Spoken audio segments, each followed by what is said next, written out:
Malu rasanya mengatakan cinta kepada dia, kekasih Allah, kerana dia insan mulia, sedangkan diriku insan biasa. Ku pujuk jua hati dan jiwa, meluahkan rasa cinta membara di dalam pujian, ucapan salawat tanda penghargaan seorang umat.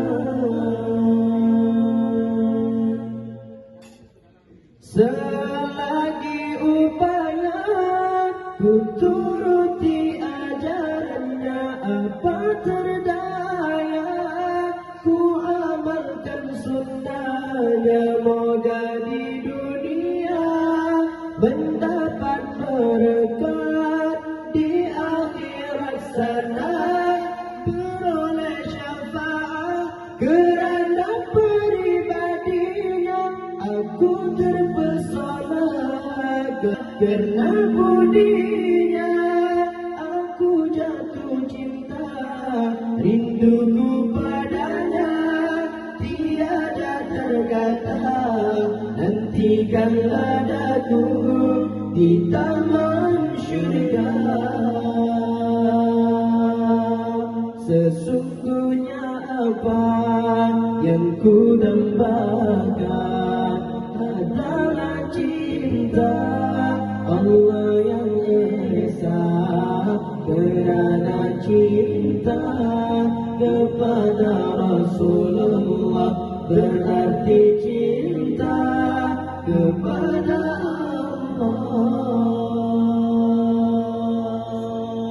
Malu rasanya mengatakan cinta kepada dia, kekasih Allah, kerana dia insan mulia, sedangkan diriku hamba biasa.